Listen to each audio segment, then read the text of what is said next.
তো গতদিন আমি যে পড়াটা তোমাদেরকে পড়িয়েছিলাম সেটা হচ্ছে যে সিএফএসি সম্বন্ধে পড়েছিলাম। সিএফএসিটা কি ছিল? সিএফএসি ছিল crystal field stabilisation energy. Crystal field stabilisation এনার্জিটা কি ছিল?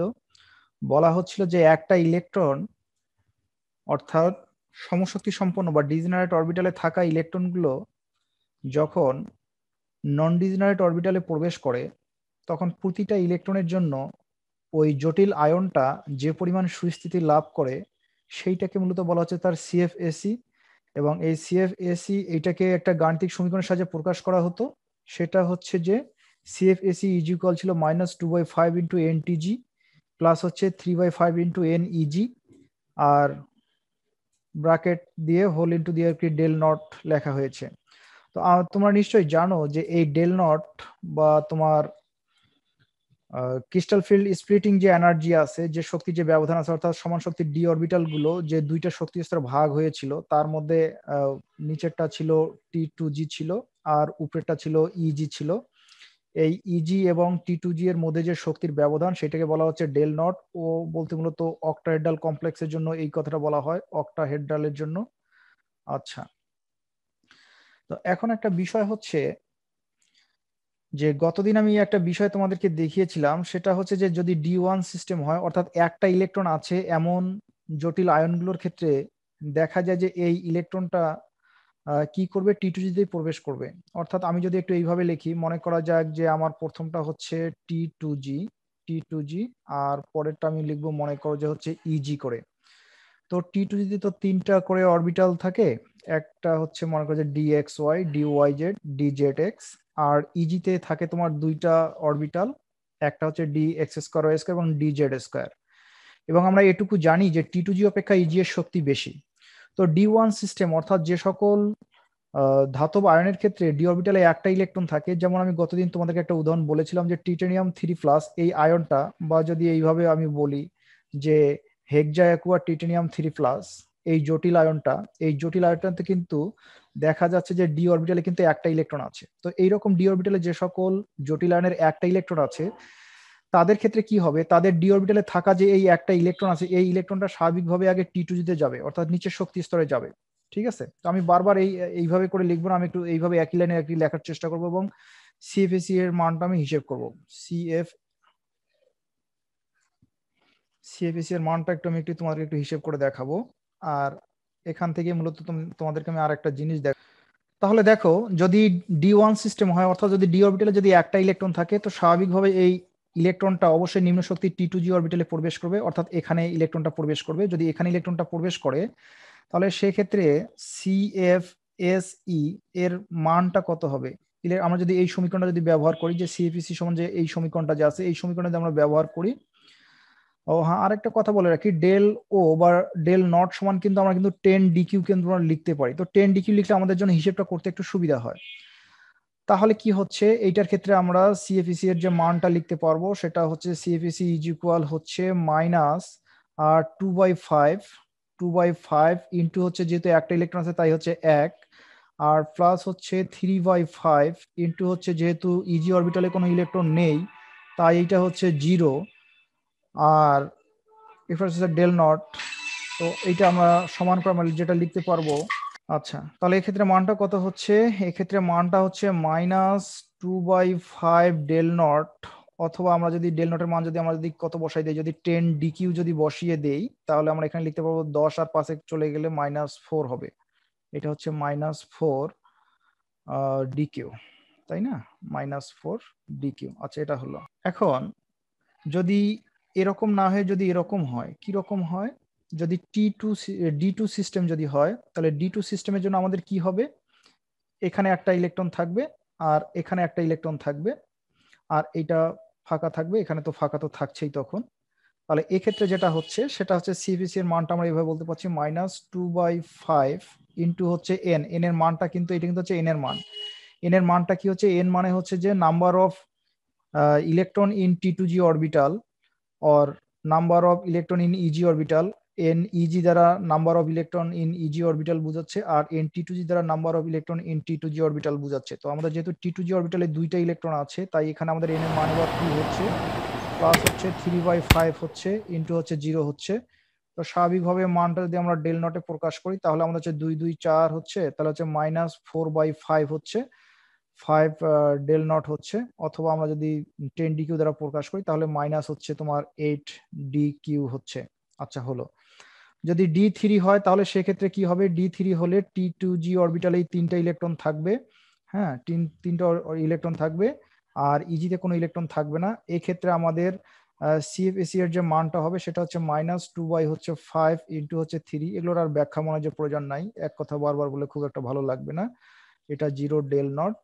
তো মানটা হচ্ছে মাইনাস হচ্ছে 6/5 ডেল নট, বা আমরা 3 আরটা হচ্ছে 12 বলতে পারি, মাইনাস হচ্ছে 12 আর ডিকিউ। এখন এই পর্যন্ত কোনো সমস্যা হলো না, অর্থাৎ 1 থেকে 3 সিস্টেম মতো D1 থেকে শুরু করে D3 ইলেকট্রন সিস্টেমের জন্য কিন্তু CFEC এর মানটা কিন্তু একই রকম হচ্ছে। কিন্তু যদি D4 হয় তাহলে কিন্তু দুইটা বিন্যাস হতে পারে। D4 এর জন্য আমরা দুইটা বিন্যাস দেখাবো। আমি D4 এর জন্য প্রথম যে বিন্যাসটা দেখাচ্ছি সেটা হতে পারে এরকম, যে এখানে একটা ইলেকট্রন থাকলো, এখানে একটা ইলেকট্রন থাকলো, এখানে একটা ইলেকট্রন থাকলো, আর ইজিতে একটা ইলেকট্রন থাকলো আর একটা অরবিটাল ফাঁকা থাকলো। তবে সেক্ষেত্রে CFEC এর মানটা কেমন হবে, সেক্ষেত্রে CFEC এর মানটা হবে -2/5 ইন্টু হচ্ছে 3 আর প্লাস হচ্ছে 3/5 ইন্টু হচ্ছে 1। কারণ এবার কিন্তু দেখো ইজি অরবিটালে কিন্তু একটা ইলেকট্রন আছে। তাহলে ডেল নট যদি আমরা এখন লিখি তাহলে কত হচ্ছে, মাইনাস তোমার 3 দুগুণ হচ্ছে 6 হচ্ছে, আর এখান থেকে 3 যদি বাদ যায় তাহলে হচ্ছে মাইনাস তোমার 3/5 ডেল নট হচ্ছে, বা ডিকিউ দ্বারা যদি আমরা প্রকাশ করি তাহলে এটা কত হচ্ছে 2, -3 দুগুণ হচ্ছে 6, এটা হচ্ছে -6 ডিকিউ হচ্ছে। এটা একটা ব্যাপার। আর একটা ব্যাপার এরকম হতে পারে, সেটা কি রকম হতে পারে, বিষয়টা একটু ভিন্ন রকম হতে পারে। সেটা হচ্ছে এরকম যে যদি আমাদের এখানে একটু যদি আমরা এইভাবে যদি একটু লিখি তাহলে দেখো কি রকম হচ্ছে। আর একটা D4 সিস্টেম এরকম হতে পারে যে এখানে একটা ইলেকট্রন থাকলো, এখানে একটা ইলেকট্রন থাকলো, এখানে একটা ইলেকট্রন থাকলো, এখানে একটা ইলেকট্রন থাকলো, আর এগুলোতে কোনো ইলেকট্রন থাকলো না। অর্থাৎ D4 ইলেকট্রন সিস্টেমে যে 4টা ইলেকট্রন থাকলো, 4টা ইলেকট্রন দুইভাবে সজ্জিত হতে পারে। তার মধ্যে একটা সজ্জা হচ্ছে যে T2G 3টে অরবিটালে 3টে বিজ ইলেকট্রন থাকবে আর ইজি অরবিটালে একটা ইলেকট্রন থাকবে। এক্ষেত্রে CFEC এর মানটা হচ্ছে 6 ডিকিউ। আর একটা বিন্যাস হচ্ছে এরকম যে T2G তে যে তিনটা অরবিটাল আছে, সেই 3টে অরবিটালে মোট 3 দুগুণা 6টা ইলেকট্রন থাকতে পারে। তার মধ্যে 4টা ইলেকট্রন এইভাবে থাকতে পারে যে একটা অরবিটালে ডবল করে থাকতেছে, ইলেকট্রনটা বিপরীত স্পিনে থাকতেছে, অর্থাৎ ইলেকট্রন জোড় গঠন করে থাকতেছে। তো এই ক্ষেত্রে যদি আমরা হিসেবটা যদি করি তাহলে যেটা হচ্ছে যে -2/5 ইন্টু হচ্ছে 4 প্লাস 3/5 ইন্টু হচ্ছে 0, কারণ এবার ইজি অরবিটালে কোনো ইলেকট্রন নেই। তো ডেল নট যদি আমরা এখন হিসেব করি তাহলে দেখা যাবে যে -4 দুগুণ 8 -8/5 ডেল নট, অথবা মনে করো যে -16 ডিকিউ এরকম হচ্ছে।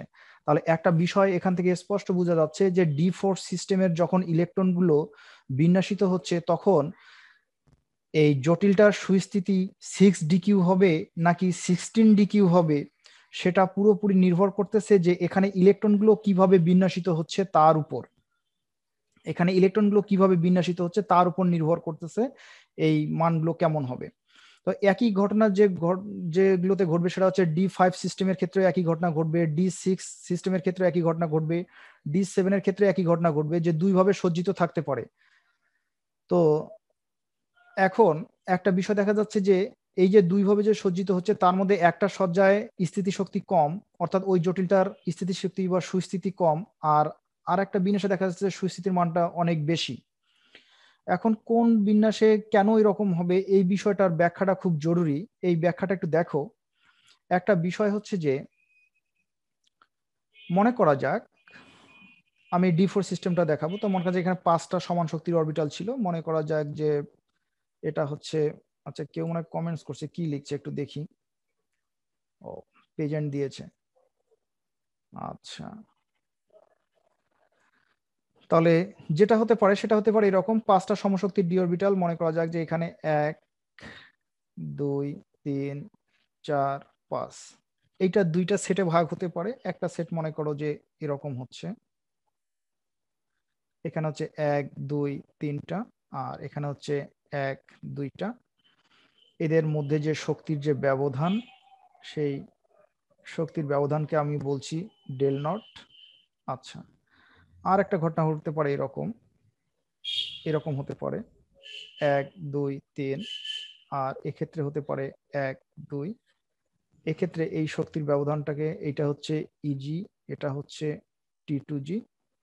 একইভাবে আমরা এখানেও বলতে পারি যে এগুলো হচ্ছে ইজি আর এগুলো হচ্ছে T2G। এদের মধ্যে যে শক্তির যে ব্যবধান সেটা হচ্ছে ডেল নট। আচ্ছা, তো এখানে যে D4 সিস্টেমের কথা যদি আমি চিন্তা করি, D4 এর কথা, তাহলে কি হবে? এখানে 4টা ইলেকট্রন থাকবে, 1 2 3 4। এটা হচ্ছে একটা D4 সিস্টেম। তো এই D4 সিস্টেমে যে 4টা ইলেকট্রন থাকবে, এই ইলেকট্রন 4টা এখন বিভাজিত অরবিটাল সেটগুলোতে এভাবে প্রবেশ করতে পারে, যেটা আমি এখানে হিসেব করে দেখিয়েছি। প্রথমবার একটা একটা করে যদি প্রবেশ করে, ঠিক আছে, সেটা হচ্ছে যে মনে করা যাক যে এখানে একটা প্রবেশ করলো, এখানে একটা প্রবেশ করলো, এখানে একটা প্রবেশ করলো, আর ইজিতে একটা প্রবেশ করলো। তো এইরকম T2G-তে 3টে অরবিটাল এবং ইজিতে একটা অরবিটাল, একটা ইলেকট্রন, T2G-তে 3টে ইলেকট্রন এবং ইজিতে একটা ইলেকট্রন এভাবে যদি প্রবেশ করে, তাহলে আমরা এই ক্ষেত্রে যে CFSE এর যে মানটা পাই, সেটা মানটা ছিল -6 DQ। আর এই ইলেকট্রন 4টা, D4 এর 4টা ইলেকট্রন যদি এভাবে প্রবেশ করে, এখানে 1 2 3 4, সেক্ষেত্রে আমরা CFSE এর যে মানটা পাই, CFSE এর যে মানটা পাই সেটা হচ্ছে -16 DQ। এখন স্বাভাবিকভাবে প্রশ্ন আসতে পারে যে কোন সজ্জাটা কখন অনুসরণ করবে বা CFSE-টা কেন হবে। তো এখানে একটা বিষয় দেখো, এখানে একটা বিষয় হচ্ছে যে যদি এই ডেল নটের মান, এই মানটা যদি কম হয়, এই ডেল নটের মানটা বা এই ক্রিস্টাল ফিল্ড স্প্লিটিং এনার্জি যেটা আছে বা ডি অরবিটাল বিভক্তিকরণ যে শক্তি আছে ডেল নটের মানটা যদি অনেক বড় হয়, তাহলে ইলেকট্রনগুলো এইরকম তোমার উচ্চ শক্তি পাড়ি দিয়ে দুইটা সেটে প্রবেশ করতে পারে না। তখন তারা কি করে? তখন তারা বাধ্য হয়ে নিচের সেটটাতেই বা নিম্ন সেটেই ইলেকট্রনগুলো প্রবেশ করে। এবং এই সময় কি করে? এই সময় যেটা হয় সেটা হচ্ছে হুন্ডের নীতি অনুসরণ করে। হুন্ডের নীতি অনুসরণ করে। হুন্ডের নীতি বলতে আফবাউ নীতি এবং হুন্ডের নীতি দুইটাই অনুসরিত হয়। আফবাউ নীতি, আফবাউ নীতি বলা হচ্ছে যে ইলেকট্রনগুলো আগে নিম্ন শক্তি স্তরে প্রবেশ করবে, তারপর তারা ধীরে ধীরে উচ্চ শক্তি স্তরে গমন করবে। তাহলে আফবাউ নীতি অনুযায়ী যে ঘটনাটা ঘটে সেটা হচ্ছে যে এই যদি ডেল নটের মানটা যদি অনেক বেশি হয়, তাহলে দেখা যায় যে ইলেকট্রনগুলো এই উচ্চ শক্তি পাড়ি দিয়ে এইভাবে বিজোড় অবস্থায় না থেকে বরং নিম্ন শক্তির যে অরবিটালগুলো থাকে সেই অরবিটালগুলোতেই আগে এরা প্রবেশ করে, অর্থাৎ আফবাউ নীতি অনুসরণ করে। এবং এই সময় হুন্ডের নীতি অনুসৃত হয় এই অর্থে যে আগে তারা একই স্পিনে প্রবেশ করে, তারপর তারা বিপরীত স্পিনে প্রবেশ করে। কিন্তু যদি ডেল নটের মানটা যদি ছোট হয়, যেমন এখানে দেখানো হয়েছে চিত্রে, ডেল নটের এই মানটা যদি ছোট হয়, তাহলে যেটা হতে পারে সেটা হচ্ছে যে এই ইলেকট্রনগুলো তারা সর্বাধিক পরিমাণে বিজোড় অবস্থায় থাকার চেষ্টা করে। তো এইরকম বিন্যাসে দেখা যাচ্ছে যে বিজোড় ইলেকট্রনের সংখ্যা হচ্ছে 4টা। এখানে তোমার unpaired electron, number of unpaired electron হচ্ছে 4টা, আর এখানে আনপেয়ার্ড ইলেকট্রনের সংখ্যা হচ্ছে মাত্র 2টা। তো আনপেয়ার্ড ইলেকট্রনের সংখ্যা যদি বেশি হয়, তাহলে সেটাকে আমরা বলছিলাম যে উচ্চ স্পিন জটিল, আর আনপেয়ার্ড ইলেকট্রনের সংখ্যা যদি কম হয়, তাহলে সেটাকে আমরা বলছিলাম যে নিম্ন স্পিন জটিল। তার মানে হচ্ছে যে এই সজ্জাটা যদি অনুসরণ করে, তাহলে যে জটিলটা গঠন হবে সেটাকে বলা হচ্ছে নিম্ন স্পিন জটিল। নিম্ন স্পিন জটিল। আচ্ছা, আর যদি এই সজ্জাটা যদি অনুসরণ করে, তাহলে এটাকে আমরা বলতে পারবো যে উচ্চ স্পিন জটিল। উচ্চ স্পিন জটিল। উচ্চ স্পিন জটিল। তো স্বাভাবিকভাবে এতক্ষণে তোমাদের মনে প্রশ্ন দেখা দিয়েছে যে কেন এই ডেল নটের মানটা বড় এবং ছোট হয়। তো কেন এই ডেল নটের মানটা বড় এবং ছোট হয় সেই ব্যাখ্যাটা দেওয়ার আগে আমি তোমাদেরকে আর একটা কথা একটু বলে দেই। সেটা হচ্ছে যে একটা অরবিটালে, মনে করা যাক যে এটা একটা অরবিটাল, এই অরবিটালটাতে যদি একটা ইলেকট্রন থাকে, তাহলে ইলেকট্রনটা যতটা স্বাচ্ছন্দ্যভাবে থাকতে পারে, যখন এই অরবিটালটাতে আর একটা ইলেকট্রন বিপরীত স্পিনে প্রবেশ করে, তখন কিন্তু আর ততটা তাদের স্বাচ্ছন্দ্য থাকে না, তথা এদের মধ্যে একটা বিকর্ষণের সৃষ্টি হয়। অর্থাৎ একটা অরবিটালে যখন দুইটা ইলেকট্রন প্রবেশ করে, তখন এদের মধ্যে বিকর্ষণজনিত কারণে কিছু শক্তির উদ্ভব হয়।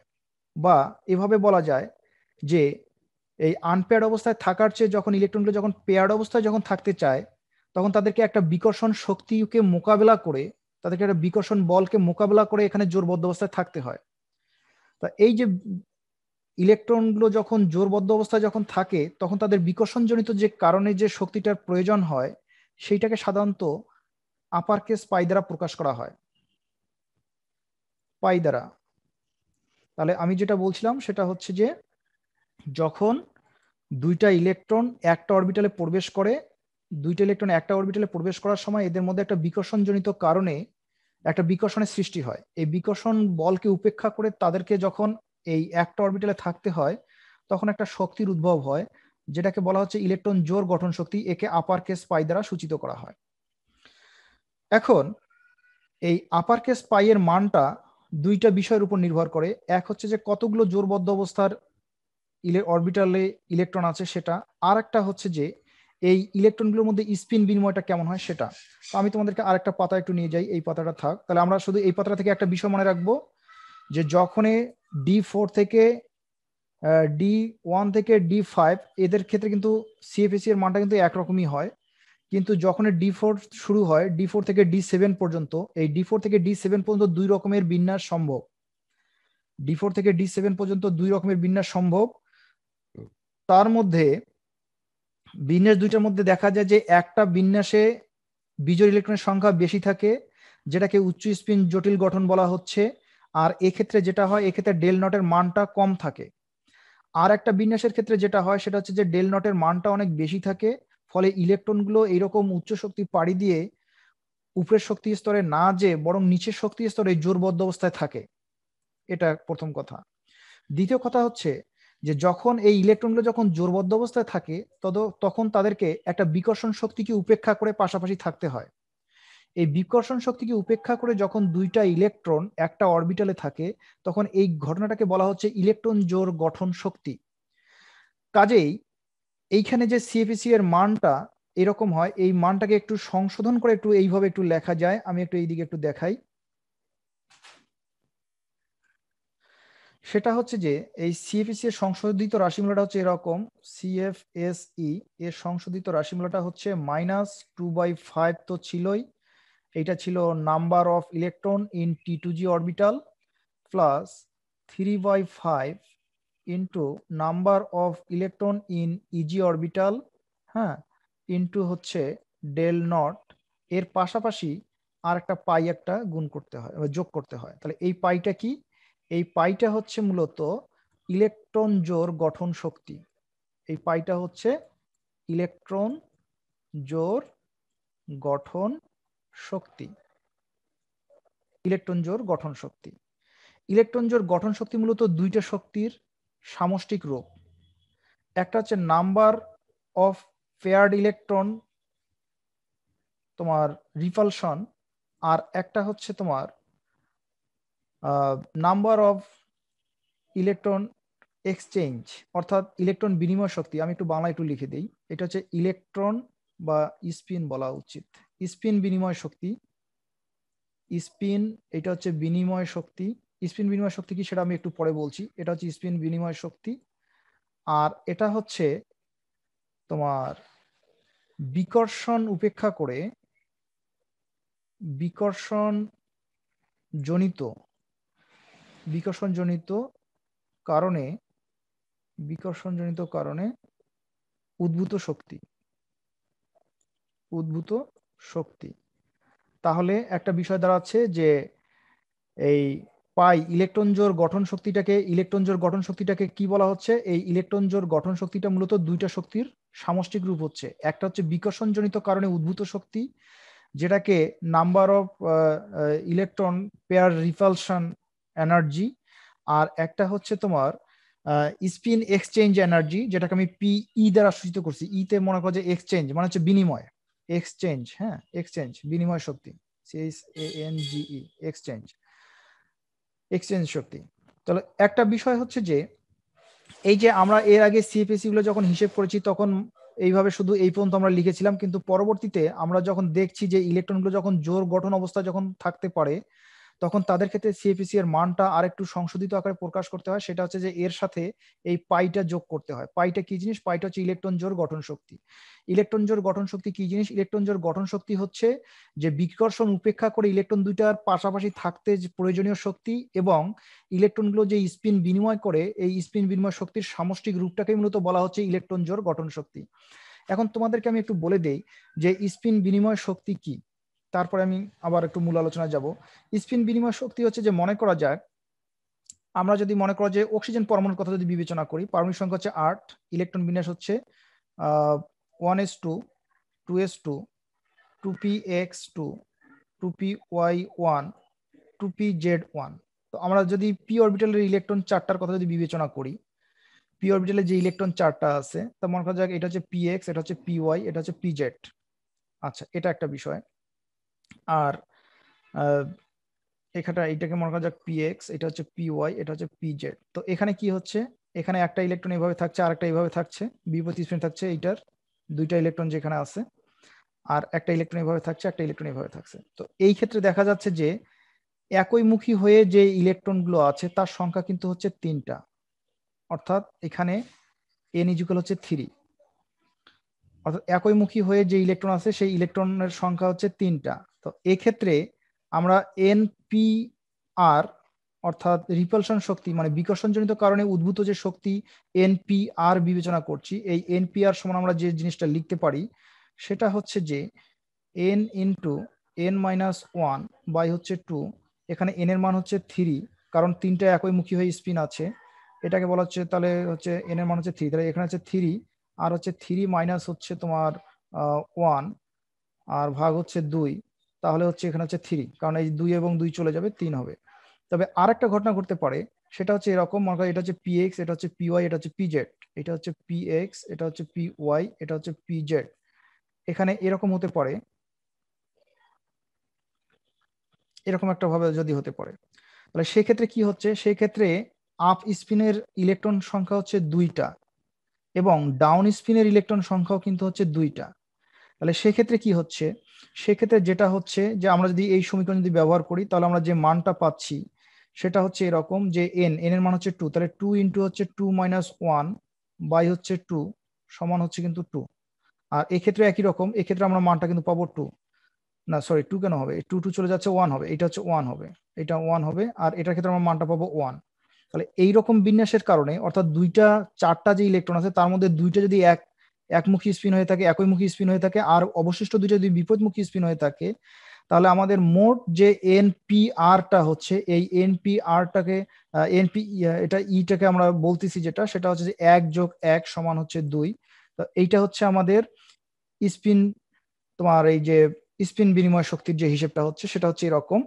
তো স্পিন বিনিময় শক্তি হচ্ছে যে একটা ইলেকট্রন যতগুলো স্পিন করতে পারে, যেমন মনে করা যাক যে এখানে মনে করা যাক এটা হচ্ছে px, এটা হচ্ছে py, এটা হচ্ছে এটা হচ্ছে pz। এখানে মনে করো যে ইলেকট্রন এভাবে আছে, এভাবে আছে। তো এখান থেকে দেখা যাচ্ছে যে এখানে একবার আসছে, এখানে আর একবার আসছে। আর কি হতে পারে, আর যেটা হতে পারে যে এই ইলেকট্রনটা এখানে একবার করতে পারে, তার মানে এখানে 1 2 3 এখানে 3বার স্পিন বিনিময় হতে পারে। তো যদি 3বার স্পিন বিনিময় হয়, আর এক্ষেত্রে কি হচ্ছে, এক্ষেত্রে দেখা যাচ্ছে যে এর সাথে এর শুধু একবার স্পিন বিনিময় হচ্ছে, আর এর সাথে এর শুধু একবার স্পিন বিনিময় হচ্ছে, তার মানে এখানে হচ্ছে মোট হচ্ছে 2বার স্পিন বিনিময় হচ্ছে। তাহলে এই যে স্পিন বিনিময় করলে যেটা হয় সেটা হচ্ছে যে কিছুটা শক্তি কিন্তু হ্রাস পায় বা স্থিতিশীলতা অর্জন করে। তাহলে এই জন্য স্পিন বিনিময়ের কারণে অর্জিত স্থিতিশক্তি আর বিকর্ষণ জনিত কারণে যে শক্তি উৎপন্ন হয় তার মধ্যে কিছুটা অস্থিতিশীলতার সৃষ্টি হয়। এই স্পিন বিনিময়ের কারণে অর্জিত শক্তি, অর্জিত স্থিতিশীলতা এবং স্পিনের ইলেকট্রন বিকর্ষণজনিত কারণে অস্থিতিশীল অবস্থা, এই দুইটা যোগ করে টোটাল যে অবস্থাটা হয় সেইটাকে মূলত বলা হচ্ছে ইলেকট্রন জোড় গঠন শক্তি। অর্থাৎ ইলেকট্রন জোড় গঠনের সময় দুইটা ঘটনা ঘটতে পারে, একটা হচ্ছে যে দুইটা ইলেকট্রন জোড়বদ্ধ অবস্থায় আছে তাদের মধ্যে বিকর্ষণজনিত কারণে কিছু শক্তি ব্যয় হয়, শক্তি উদ্ভূত হয়। তো শক্তি যখন উদ্ভূত হয় তখন স্থিতিশীলতা কমে যায়, শক্তির সাথে স্টেবিলিটির সম্পর্ক সবসময় বিপরীত। যখন শক্তি বেশি হবে তখন স্থিতিশীলতা কম হবে, যখন শক্তি কম হবে তখন স্থিতিশীলতা বেশি হবে। আচ্ছা, আর আরেকটা ঘটনা ঘটে যেটা, সেটা হচ্ছে যে এই ইলেকট্রনগুলো তাদের স্পিন বিনিময় করতে পারে। স্পিন বিনিময় করলে তার স্থিতিশীলতা বেশি হয়, মানে শক্তি কমে যায়। তাহলে স্পিন বিনিময়ের কারণে স্থিতিশীলতার কম মান আর বিকর্ষণজনিত কারণে স্থিতিশীলতার বেশি মান, এই দুইটা যোগ করলে যে নিট যে ফলাফলটা হয়, এই নিট ফলাফলটাকেই বলা হচ্ছে ইলেকট্রন জোড় গঠন শক্তি। তো আমরা যেটা, যে কথার জন্য এই কথাগুলো এতগুলো কথা চলে আসলো, সেটা হচ্ছে যে একটা ইলেকট্রন যখন দুইটা বিন্যাস লাভ করে, সেই বিন্যাসের মধ্যে যদি বিপরীত স্পিনে যদি থাকে তাহলে তো কোনো সমস্যা নাই। কিন্তু যখনই একটা ইলেকট্রন আর একটা ইলেকট্রনের সাথে যখন জোড়বদ্ধ অবস্থায় থাকে, তখন এই নিট শক্তির সাথে আরো কিছু পরিমাণ শক্তি যোগ হয়ে যায়। যোগ হলে যেটা হয়, শক্তির মানটা কিন্তু বেড়ে যায়। শক্তির মান যখন বেড়ে যায় তখন যেটা হয় যে তার স্থিতিশীলতাটা কমে যায়। তো এই কারণে কিন্তু স্থিতিশীলতাটা কমে যায়। এখন মূল কথায় আসি, যে স্বাভাবিকভাবেই মনে হতে পারে যে আমরা যে D4 যে বিবেচনা করলাম, যেটা হচ্ছে মনে করেন যে 1 2 3 4 5টা সমান শক্তির অরবিটাল ছিল। এটা ছিল 1 2টা, এটাকে বলা হচ্ছিল ইজি। আর এখানে ছিল 1 2 3, এটাকে বলা হচ্ছিল T2G। এখানকার মধ্যে যে শক্তির যে ব্যবধান, এইটাকে বলা হচ্ছিল ডেল নট। আর এখানে আমরা একটা লিখছি 1 2, এটাও হচ্ছে ইজি। 1 2 3, এটাকে বলা হচ্ছে T2G। এদের মধ্যে যে শক্তির যে ব্যবধান, সেইটাকে মনে করা যাক যে বলা হচ্ছে যে ডেল নট, এটাও। আচ্ছা, তো একটা বিষয় দেখা যাচ্ছে যে এই ইলেকট্রন পেয়ার, একটা বিষয় হচ্ছে যে যখন এই ডেল নটের মানটা ইলেকট্রন জোড় গঠন শক্তি অপেক্ষা যখন অনেক বেশি হয়ে যায়, ডেল নটের মানটা যখন ইলেকট্রন জোড় গঠনের চেয়ে যখন শক্তি যখন বেশি হয়ে যায়, অর্থাৎ এখানে জোড়বদ্ধ অবস্থায় থাকার চেয়ে লাভ দিয়ে উপরে শক্তি স্তরে যাওয়া যখন কঠিন হয়ে যায়, এখানে জোড়বদ্ধ অবস্থায় থাকার চেয়ে লাভ দিয়ে উপরে শক্তি স্তরে যাওয়াটা যখন কঠিন হয়ে যায় বা উপরে শক্তি স্তরে থাকাটা যখন কঠিন হয়ে যায়, তখন ইলেকট্রনগুলো কিন্তু এখানে যে 4টা ইলেকট্রন থাকে, এই ইলেকট্রন 4টা কিন্তু কি করে, এখানে কিন্তু বাধ্য হয়ে কিন্তু জোড়বদ্ধ অবস্থায় থাকতে, মানে জোড়বদ্ধ অবস্থায় থাকতে বাধ্য হয়। এই অবস্থায় কিন্তু তার নিম্ন স্পিন অবস্থার সৃষ্টি হয়। তাহলে আমরা বলতে পারি যে নিম্ন স্পিন অবস্থার কখন সৃষ্টি হয়, যখন ডেল নটের মানটা, অর্থাৎ ডি অরবিটাল বিভক্তিকরণ শক্তির মানটা যখন ইলেকট্রন জোড় গঠন শক্তি অপেক্ষা অনেক বেশি হয়, তখন ইলেকট্রনের পক্ষে বিজোড় অবস্থায় না থেকে বরং নিচের শক্তি স্তরে জোড়বদ্ধ অবস্থায় থাকতে তারা বাধ্য হয়। কিন্তু যখন ডেল নটের মান অপেক্ষা, হ্যাঁ, যখন ডেল নটের মানটা যখন কম হয়, বা ডেল নটের মান অপেক্ষা যখন পাইয়ের মানটা যখন বেশি হয়ে যায়, মানে দেখা গেল যে এখানে জোড়বদ্ধ অবস্থায় থাকার চেয়ে, এখানে জোড়বদ্ধ অবস্থায় থাকতে যে পরিমাণ শক্তি প্রয়োজন হয় তার চেয়ে যদি মনে করি যে বিজোড় অবস্থায় থাকলেই শক্তি কম লাগে, তখন ইলেকট্রনগুলো করে কি এরকম জোড় অবস্থায় না থেকে বিজোড় অবস্থায় থাকে। অর্থাৎ এই ইজি সেট এবং T2G সেটের মধ্যে শক্তির ব্যবধানটা যখন ইলেকট্রন জোড় গঠনের চেয়ে যখন কম হয়, তখন ইলেকট্রনগুলো আর ওই কষ্ট করে জোড় অবস্থায় না থেকে তারা সর্বাধিক পরিমাণে বিজোড় অবস্থায় থাকার চেষ্টা করে। তাহলে এটা একটা বিষয়। তাহলে আমরা একটা বিষয় বুঝতে পারলাম যে যখন ডেল নটের মানটা পাইয়ের চেয়ে যখন বেশি হয়, তখন ইলেকট্রনগুলো জোড় অবস্থায় থাকে, এই অবস্থায় নিম্ন স্পিনের সৃষ্টি হয়, এদেরকে নিম্ন স্পিন জটিল বলা হয়। আর যখন ডেল নটের মানটা পাইয়ের চেয়ে যখন ছোট হয়, তখন ইলেকট্রনগুলো জোড় অবস্থায় না থেকে বিজোড় অবস্থায় থাকে, অর্থাৎ এখানে একটা, এখানে একটা, এখানে একটা থাকে, আর কি হয়, আর একটা এখানে একটা থাকে। এইভাবে তারা থাকতে আর কি স্বাচ্ছন্দ্য বোধ করে। একটু হলুদ কালার দিয়ে একটু লিখি, এরকম অবস্থায় থাকছে, এখানে একটা আর এইখানে একটা থাকছে। তাহলে এটা একটা বিষয়। যেমন ছোট্ট একটা উদাহরণ যদি আমি তোমাদেরকে দেই, তাহলে বিষয়টা বুঝতে পারবা। যেমনটা মনে করো যে hexa iron 2+, hexa iron 2+, Fe2+ system. Fe2+ electron কয়টা হচ্ছে, আমরা জানি যে আয়রনের পারমাণবিক সংখ্যা হচ্ছে 26। তো 26-এর মধ্যে আর্গনের পারমাণবিক ইলেকট্রন বিন্যাস করলে এখানে 18টা চলে গেল, আর থাকতেছে কয়টা, এটা আবার ব্র্যাকেটটা কেন দিলাম,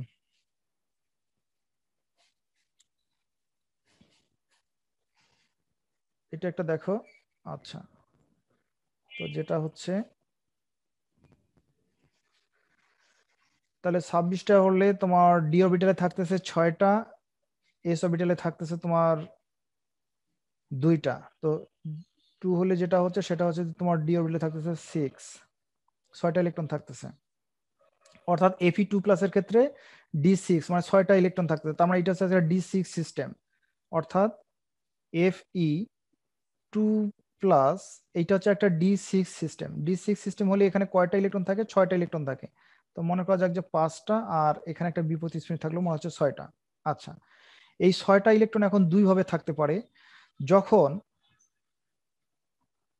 যখন দেখা যায় যে যদি এই ডেল নটের মানটা যদি পাই অপেক্ষা যদি বড় হয়, তখন তারা কি অবস্থা থাকবে? জোড় অবস্থায় থাকবে। জোড় অবস্থায় থাকলে তারা এইভাবে থাকতে পারতেছে, এই অবস্থায় তারা 6টা ইলেকট্রন থাকছে। আর যখন এই ডেল নটের মানটার চেয়ে যখন পাইয়ের মানটা যখন জোড় অবস্থায় থাকা যখন বেশি হয়ে যায়, তখন তারা এইভাবে থাকতেছে, এইভাবে থাকবে। আর 5টা থাকলো, তারপর একটা তো জোড় অবস্থায় তো থাকতেই হচ্ছে। তো একটা বিষয় দেখা যাচ্ছে যে আমরা যদি দুইটা যৌগ বিবেচনা, একটা D6 সিস্টেম আর একটা মনে করা যাক যে জটিল যৌগটা, দুইটা যৌগ বিবেচনা করি। একটা মনে করা হচ্ছে যে FeCN6 হেক্সাসায়ানো আয়রন 4- এই একটা আয়ন, এটাও কিন্তু তোমার হচ্ছে D6 সিস্টেম। আর Fe হেক্সাঅ্যাকুয়া আয়রন 2+, এটাও কিন্তু হচ্ছে তোমার D6। তাহলে এই যে D6 সিস্টেমে ইলেকট্রনগুলো দুইভাবে সজ্জিত থাকতে পারে। তার মধ্যে নিম্ন শক্তি স্তরের তিনটা যে T2G সেটে যে তিনটা পি অরবিটাল থাকে, এখানেই তিনটাতে 3 দুগুণে 6টা ইলেকট্রন থাকতে পারে। আবার আরেকটা ঘটনা ঘটতে পারে যে 6টা ইলেকট্রনের মধ্যে 5টা অরবিটালে 5টা ইলেকট্রন থাকতে পারে, আর বাধ্য হয়ে আর একটা ইলেকট্রনকে নিচে শক্তি স্তরের জোড় অবস্থায় থাকতেই হয়। এটা মূলত বাধ্য হয়েই থাকা। তো এখানে জোড়বদ্ধকার ইলেকট্রন হচ্ছে 1 জোড়া, আর এখানে কিন্তু 3 জোড়া ইলেকট্রন আছে। এখন এইটা কখন সম্ভব? যখন এই ইলেকট্রনগুলোর পক্ষে এই ডেল নটের মানটা যখন অতিক্রম করা সম্ভব হয় না, তখন তারা এই অবস্থায় থাকতে পারে। আর যখন এই ডেল নটের মানটা যখন পাইয়ের চেয়ে যখন কম হয়, তখন তারা এই অবস্থায় থাকে। তো যেমন যদি আমরা বিবেচনা করি FeS2O, এই আয়নটার ক্ষেত্রে এই বিন্যাসটা অর্জিত হয়। আর FeCN6 4- এই আয়নটার ক্ষেত্রে এই বিন্যাসটা অর্জিত হয়। তার মানে হচ্ছে, যেটা বলতে চাচ্ছি সেটা হচ্ছে যে হেক্সাসায়ানো আয়রন 4- এই আয়নটা এবং হেক্সাঅ্যাকুয়া আয়রন 2+, এই আয়নটা দুইটাতেই কিন্তু সিস্টেমটা হচ্ছে D6 সিস্টেম। তো D6 সিস্টেম হলেও দেখা যাচ্ছে যে ইলেকট্রনটা দুইভাবে বিন্যাসিত হতে পারে। তার মধ্যে হেক্সাসায়ানো আয়রন 4- এই আয়নটার ক্ষেত্রে বিন্যাসটা হয় এরকম। আর হেক্সাঅ্যাকুয়া আয়রন 2+, এই আয়নটার ক্ষেত্রে বিন্যাসটা হয় এরকম। এখন কথা হচ্ছে যে এই আয়নটার ক্ষেত্রে বিন্যাসটা কেন এরকম হলো, আর এই হেক্সাঅ্যাকুয়া আয়রন 2+, এই আয়নটার ক্ষেত্রে বিন্যাসটা কেন এরকম হলো, সেই বিষয়টাই আমরা মূলত পরবর্তী দিন আলোচনা করব। কারণ এখানে যে লিগ্যান্ডগুলো আছে, লিগ্যান্ডগুলো ভিন্ন। এখানকার লিগ্যান্ডটা হচ্ছে অ্যাকুয়া, এখানকার লিগ্যান্ডটা হচ্ছে অ্যাকুয়া মানে হচ্ছে পানি, আর এখানকার লিগ্যান্ডটা হচ্ছে সায়ানাইড। তো পানি অপেক্ষা সায়ানাইড লিগ্যান্ডের শক্তি বেশি। যেহেতু সায়ানাইড লিগ্যান্ডের শক্তি বেশি, তাই একটা সায়ানাইড লিগ্যান্ড যখন মনে করো যে এই অক্ষ বরাবর যখন অগ্রসর হয়, এটা মনে করো যদি হয় সায়ানাইড লিগ্যান্ড, তাহলে এটা যে পরিমাণ এই ডি অরবিটালগুলোকে বিকর্ষণ করে, ডি অরবিটালগুলো যেভাবে বিকর্ষিত হয়, যখন পানির এই লিগ্যান্ডটা যখন মনে করো যে তোমার এই দিক বরাবর যখন অগ্রসর হয়, তখন কম পরিমাণে বিকর্ষণ হয়। তো সায়ানাইড লিগ্যান্ড ডি অরবিটালকে বিকর্ষণ করার ফলে এই ব্যবধানটা অনেক বেড়ে যায়, অর্থাৎ ডেল নটের মানটা অনেক বড় হয়। যেমন এখানে ডেল নটের মানটা যদি তোমাদেরকে একটু বলি, সায়ানাইডের ক্ষেত্রে যেটা হয় সেটা হচ্ছে এই মানটা হচ্ছে, ডেল নটের মানটা হচ্ছে 3300, এটা হচ্ছে 3300 না 33,000 পার সেন্টিমিটার কি জিনিস তোমরা নিশ্চয়ই বুঝতে পারছো, এটা হচ্ছে তরঙ্গ সংখ্যা। আর এক্ষেত্রে পাইয়ের এক্ষেত্রে মানটা হচ্ছে তোমার মাত্র 14,100, এই 14,100। তাহলে আমরা দেখতে পাচ্ছি যে পাইয়ের মানটা হচ্ছে 14,100, কিন্তু ডেল নটের মানটা হচ্ছে তোমার 33,000। তো ডেল নটের মানটা অনেক বেশি, ডেল নটের মানটা হচ্ছে 33,000 পরিমাণ শক্তি, মানে পার সেন্টিমিটার তরঙ্গ সংখ্যার সমতুল পরিমাণ শক্তি প্রয়োজন। যার ফলে করে কি, এই ইলেকট্রনগুলো এই বিজোড় অবস্থায় থেকে উপরের অরবিটালে না যেয়ে বরং নিচের অরবিটালেই তারা জোড় অবস্থায় থাকতে বাধ্য হয়। কারণ এক্ষেত্রে ডেল নটের মানটা অনেক বেশি, 33,000, আর পাইয়ের মানটা হচ্ছে 14,100। অন্যদিকে এই পানির ক্ষেত্রে কি হচ্ছে, পানির ক্ষেত্রে তার একটা উল্টো ঘটনা ঘটতেছে। পানির ক্ষেত্রে দেখা যাচ্ছে যে এখানে পাইয়ের মানটা যেহেতু ডি সিক্স সিস্টেম হওয়ার কারণে এখানে পাইয়ের মানটা এখানেও কিন্তু হচ্ছে তোমার 14,100, এটা হচ্ছে পাইয়ের মানটা 14,100। কিন্তু ডেল নটের মানটা এক্ষেত্রে কত হচ্ছে, ডেল নটের মানটা মাত্র হচ্ছে তোমার 10,400। এক্ষেত্রে ডেল নটের মানটা হচ্ছে 10,400। এই ডাটাগুলো কিন্তু একটু মনে রাখলে কিন্তু ব্যাখ্যাটা খুব সহজ হয়ে যাবে। তাহলে দেখা যাচ্ছে যে এই আয়নটার ক্ষেত্রে ডেল নটের মানটা হচ্ছে মাত্র 10,400, এবং এই আয়নটার ক্ষেত্রে ডেল নটের মানটা হচ্ছে 33,000। অথচ পাইয়ের মানটা কিন্তু হচ্ছে একই 14,100, এটার ক্ষেত্রে 14,100। তা এই সায়ানাইড হেক্সাসায়ানো আয়রন 4- এই আয়নটার ক্ষেত্রে যেহেতু এই ইলেকট্রন জোড় গঠন শক্তির মানটা ডি অরবিটাল বিভক্তিকরণ শক্তি অপেক্ষা অনেক কম হয়, ফলে ইলেকট্রন জোড়বদ্ধ অবস্থায় থাকতে এরা পছন্দ করে। অন্যদিকে আমরা যদি হেক্সা অ্যাকুয়া আয়রন 2+ এই আয়নটার কথা চিন্তা করি, তাহলে যেটা দেখতে পারবো সেটা হচ্ছে যে ইলেকট্রন জোড় গঠন শক্তির মানটা কিন্তু তোমার ডি অরবিটাল বিভক্তিকরণ শক্তি অপেক্ষা প্রায় মনে করো যে 4,000 পরিমাণ বেশি হচ্ছে। যার ফলে কি হচ্ছে, এই পরিমাণ বেশি হওয়ার কারণে ইলেকট্রনগুলো এরকম জোড় অবস্থায় না থেকে সর্বাধিক পরিমাণে তারা বিজোড় অবস্থায় থাকার চেষ্টা করে। তো এইখানে এই ডেল নটের মানটা 10,000 হওয়ার পিছনে কারণ হচ্ছে পানি একটা হচ্ছে দুর্বল লিগ্যান্ড। আর এখানে ডেল নটের মানটা 33,000 হওয়ার কারণ হচ্ছে যে সায়ানাইড একটা হচ্ছে সবল লিগ্যান্ড। এখন আমরা আগামী দিন পড়বো যে কেন একটা লিগ্যান্ড সবল হয় আর কেন একটা লিগ্যান্ড দুর্বল হয়, এই বিষয়টা পড়বো। আমাদের একটা কথা শুধু মনে রাখতে হবে যে D4 সিস্টেম থেকে D7 এই সিস্টেমগুলোর ইলেকট্রনগুলো দুইভাবে সজ্জিত হতে পারে, এটা প্রথম কথা। তার মধ্যে একটা সজ্জায় দেখা যায় যে বিজোড় ইলেকট্রনের সংখ্যা কম থাকে, আর একটা সজ্জায় দেখা যায় যে বিজোড় ইলেকট্রনের সংখ্যা বেশি থাকে। এখন বিজোড় ইলেকট্রনের সংখ্যা কখন কম থাকে কখন বেশি থাকে তার একটা ব্যাখ্যা আছে। ব্যাখ্যাটা হচ্ছে যে যখন ডেল নটের মানটা পাইয়ের মান অপেক্ষা অনেক বেশি হয়, তখন ইলেকট্রনগুলো বিজোড় অবস্থায় থাকতে পারে না, না থেকে বরং তারা জোড় অবস্থায় থাকতে বাধ্য হয়। কারণ পাইয়ের কথাটাই হচ্ছে এই পাইটা যে আছে, এই আপার কেস পাইটাই হচ্ছে মূলত ইলেকট্রন জোড় গঠন শক্তি। এই ইলেকট্রন জোড় গঠন শক্তি করতে যখন কম হয়, অর্থাৎ তোমার যদি এরকম হয় যেমন যে বসে থাকার চেয়ে দাঁড়ায় থাকতে যদি বেশি শক্তি লাগে, তখন তুমি চেষ্টা করবা যে বসে থাকতে। তা যেহেতু তোমার বসে থাকতে কম শক্তি লাগতেছে, তাই তুমি বসে থাকতে চেষ্টা করবা। তাই যেহেতু পাইয়ের মান কম, এই ক্ষেত্রে যেহেতু পাইয়ের মান কম, তাই ইলেকট্রন গুলো পাই অবস্থায় থাকতে চায়, অর্থাৎ জোর অবস্থায় থাকতে চায়, জোর গঠন করতে চায়। এটা একটা কথা। কিন্তু যখন পাইয়ের মানটা যখন এই ইজি এবং টি2জি সেটের ব্যবধানের চেয়ে যখন বেশি হয়ে যায়, তখন ইলেকট্রন গুলো এইরকম তোমার বিজোড় অবস্থায়